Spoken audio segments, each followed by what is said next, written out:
How to get your closer to outclose you and bring in hundreds of thousands, if not millions of dollars to your business without you having to be on any sales call. In this video, I'm gonna cover exactly how I took my closer from not being able to close anything to literally outclosing me and bringing in $30, $40, $50,000 per month on his own.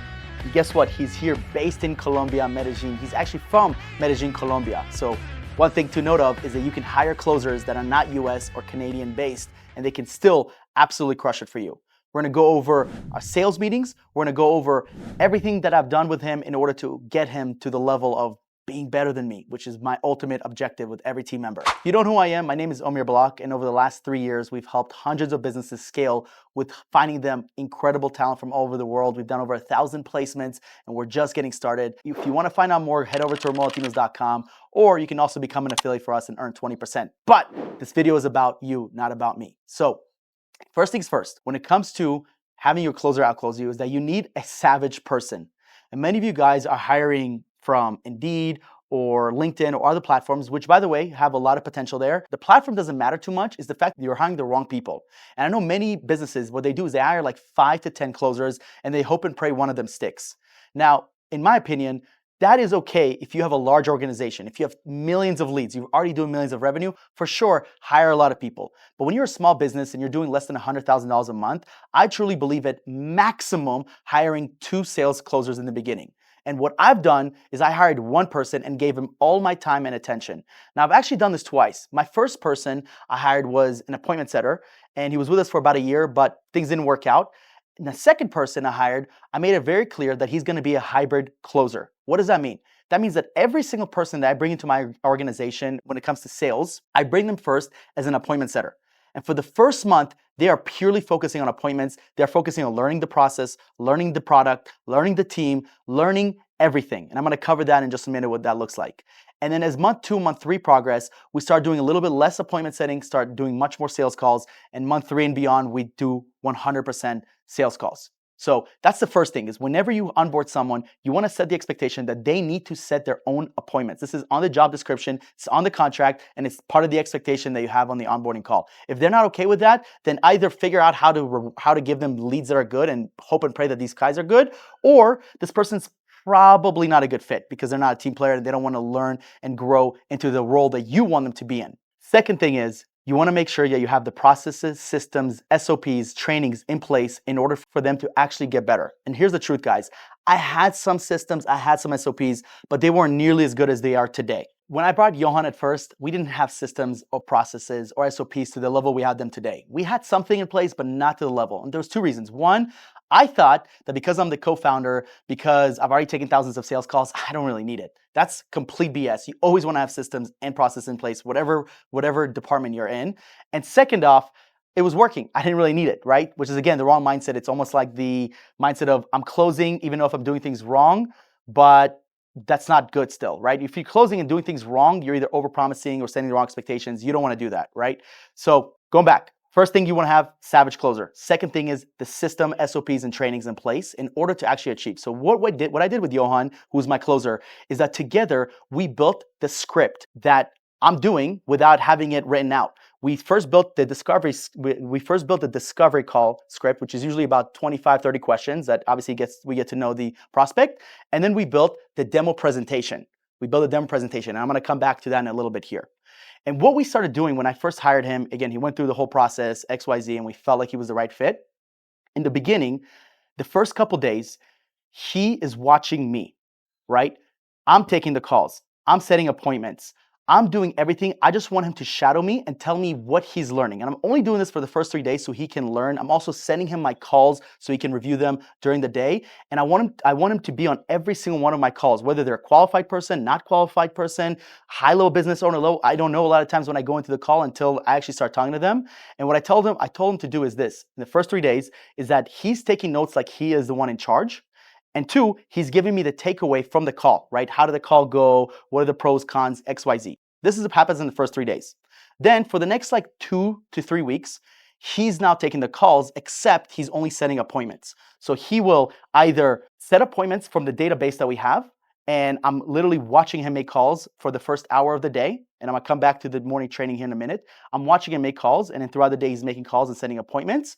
Or the calls that are already on my calendar, he's picking up, he's dialing, and he's pre-qualifying people. So he's actually getting to know if they're a good fit based on where they're on their business, what they're looking for. Are we a good fit based on what they're looking for? And XYZ. And we have a whole qualifier sheet. The first hour of every single day is my sales meeting, because I truly believe that the closer should not start taking calls in the morning until they're much more in place. So the first hour for both of us is sales training. And again, in the first couple days, he's watching me do everything. He's shadowing, and then he's just taking notes and giving me takeaways. The next few weeks, I'm shadowing him for the first hour of the day, seeing how he does things, seeing the calls he's making. It's a little bit, there's a little bit nerve-wracking here, puts pressure on them, because I'm watching him now. I try to be as lenient as possible, not to give him pressure, but it's still pressure. Someone's watching you make a call, right? But this is happening, I would say, for the first 3 to 4 weeks, basically the first month. And he's really getting to learn the process, the system, objections, the clients we go for, the market, everything. I want him to learn the process. That is my expectation the first month. Just become a sponge. Now we're entering month 2, and this is where the hybrid part comes in, because the first month he was only doing appointment setting, but the second month he's going to start doing a little bit of the appointment setting, but now he's going to take a little bit more of the sales calls. And what we do now is we switched our training. Instead of just me shadowing him, I'm shadowing him, is now we're actually role playing. Now, keep in mind, the first month we definitely role play, and we obviously, he has to learn, but now we're role playing much more on the sales side of things. In the first month, we role play more of the appointment side of things. Second month, it's role play with the sales side of things. So at first I give him a little bit easier scenarios when someone's qualified, they're a referral, a little bit easier to deal with. And then after, it gets harder and harder. I get less and less qualified. He needs to learn more and more on how to handle objections. So the second month, he's starting to take calls, but he's still focusing on appointment setting. I would say it's about a 50-50 split. And a lot of our sales training is reviewing my sales calls, but we're starting to now review his sales calls, because he's taking sales calls. And what you do when you want to review a sales call is that you want to share your screen, share sound, of course. You want to have one window with a video of the sales call and another one with the notes. The first thing I ask is, my notes that I'm taking for Johan is, how did the sales call go? Give me a little bit of brief. I don't need everything, just give me the synopsis. So that's on the note section. And then the next few bullet points is how the sales call goes. And the beginning, I really just focus on the discovery. I don't care about the pitch as much. I don't care about how he's pitching the offer. I just care about the discovery call. If you do a great discovery, everything else is easy. Where people mess up and they just don't do a good job is the discovery. They feel like, oh, it's an intro call, I'm asking basic questions. Well, what's happening is they're not digging deep. They're not asking questions about the goals. They're not challenging the person on the other end. They're not giving the person value and servicing them, because they're just reading a script. They're a script reader. But in reality, salespeople, the best salespeople in the world, not only are they reading a script, but they're also providing value on the sales call. They're also actually being able to connect the dots of where this client is. Majority of the people today, I actually disqualify because they're not a good fit for what we're doing. However, what I do is I don't just disqualify them. I tell them what I would do in their place, what I would do, where should they go, where are the top places to find VAs, how to pre-vet someone, what type of skill test to use, yada, yada, yada. I want them to leave the call knowing I got value from this. This was not a waste of my time. Okay, if they spend an hour, if they booked an hour with me, even if the call is 10, 20, 30 minutes, I want them to come out of that call with value. And same thing for my closer, Johan. So it's hard to teach someone that when they're just learning sales. But eventually, which is what he's doing now, he's also able to provide value. Okay, going back. So we're doing the sales trainings. Beginning, a lot of shadowing, a little bit of role play, of course. Now it's a lot more role play, and we still shadow, but we do a lot more sales call reviews. But reviews are now about the discovery call. And also, we're starting to get into the sales portion. So once I find that my hybrid closer has gotten the discovery portion down, like he's taken, let's say, 50 to 100 discovery calls, whether they're qualified or not, and he's able to identify the person, he's able to identify exactly what we're looking for, ask them the right questions, dig deep. Now we're focusing the next part of the role plays much more on the demo itself. Now, here's a trick for you guys. If you're hiring a closer with less than a year and a half experience, you want to create them a demo presentation. This could be on Google Slides, this could be on PowerPoint, whatever it is, and create like a 30 to 50 presentation. I mean, however many slides it takes, and let them pitch the demo for the first month. I would say the first 20, 30 pitches that they do should be with a demo deck, right? And I know it's not customizable, and I know there's a lot of flaws with it, but the one good thing is that it gets in their head about how to pitch the service, and it's so easy. And I actually really like doing that with a new closer. Now, if they closed a lot of deals in the past, they're coming in with more experience, you do not need to do that. Let's assume that you don't find someone like that, and you find someone with 1 year experience, 6 months experience, create them a demo presentation and do role plays with it, and also have them pitch it. Okay, take the risk that not every person is going to close because of it for whatever reason, But know that that's not the reason they're not closing. They're not closing, oh, this person's pitching me a demo deck, great. No, they're probably not closing because it's expensive, it's not the right timing, the sales call wasn't the best, whatever the case may be, it's not because of the demo presentation.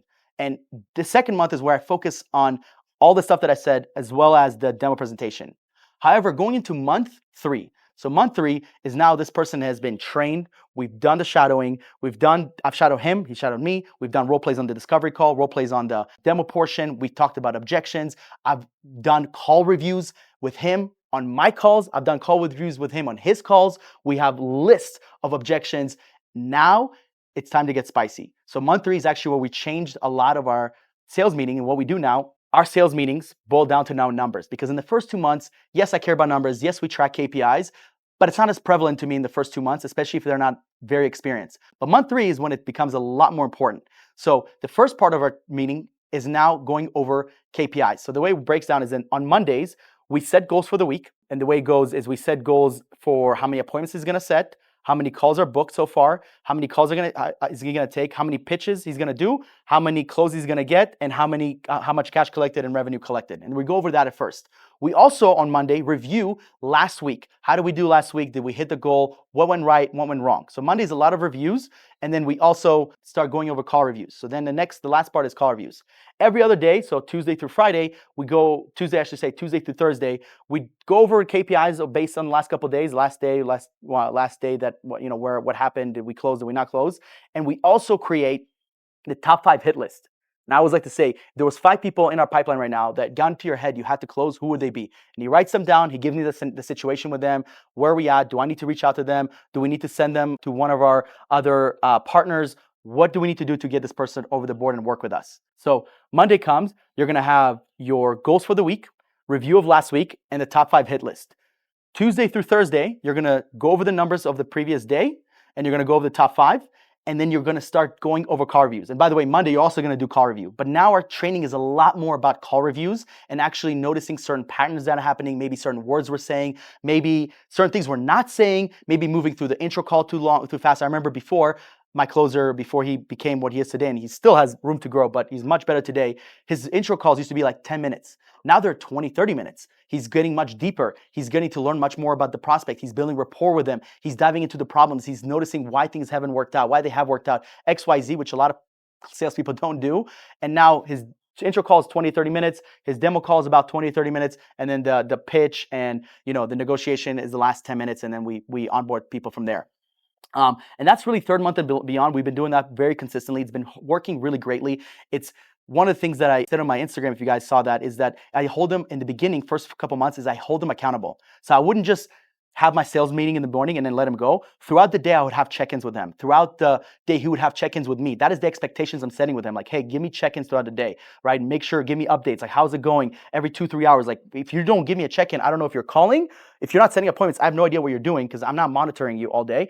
Tell me what's going on. Where are we going? Give me scenarios. How can I help you? But I need updates throughout the day. And a lot of the end of day reports in the beginning is what is he learning? Who is he talking to? What's new to him? And as we progress through month 1 through month 2 and we get to month 3, now we're focusing much more on closing.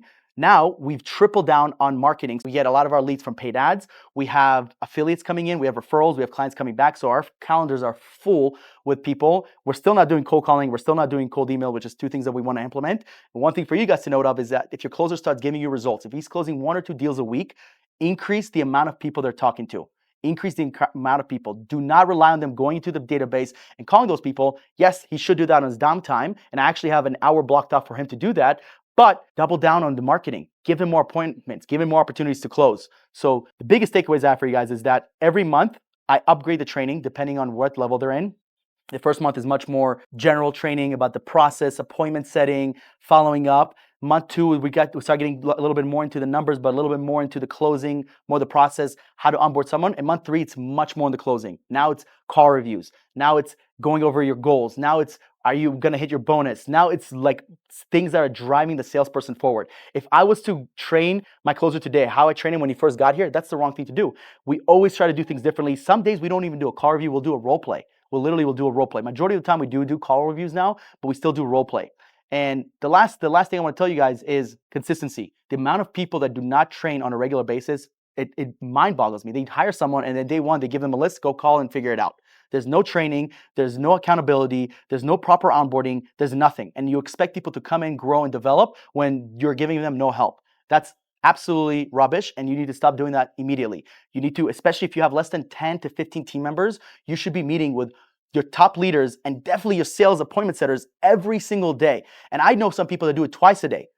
I don't do it because our training is so effective in the beginning of the day, because I hold them accountable and we message each other throughout the day. I don't need to have an end of day checkout. But I know for some people, some of you guys might watch this, you can use that. So consistency of implementing training, building the system, building the SOP, building the perfect roadmap of how we can go from here to here, right? Figuring out how you can bonus them on top of paying them commission. If they hit an X amount of closes in a month or cash collected, figure out how you can reward them more, because closers love being fed more money, more opportunity. And then the next thing, which I'm going to create a video on this when we do this, is how do you turn this closer into the sales leader? What's important to note is sometimes a great closer is not a great leader, because sometimes great doers are not great leaders. Now, that's up to you to figure that out. You know your team members better than I do, but I like to give the people the opportunity to grow into a higher level, and maybe, give them the opportunity, like, hey, if this doesn't work out, just go back to closing, and that's going to be your focus, and maybe there's something else that you can do in the company, so on and so forth. But that's a video for another time. Now, last thing I want to say is, guys, if you're looking to hire a closer, you want to find people that are pre-qualified, pre-trained, they come with experience. Again, you will need to train them, but they're not kids from high school, they're not dropouts from, college. They're people that are coming with experience, coming in with skill, and you want to get on interviews with them. Head over to RamonLatinos.com, schedule a call with our team, and let us help you find someone that can help you finally grow and scale your company. Thanks for watching the video. Like, comment, subscribe. I'll see you on the next one.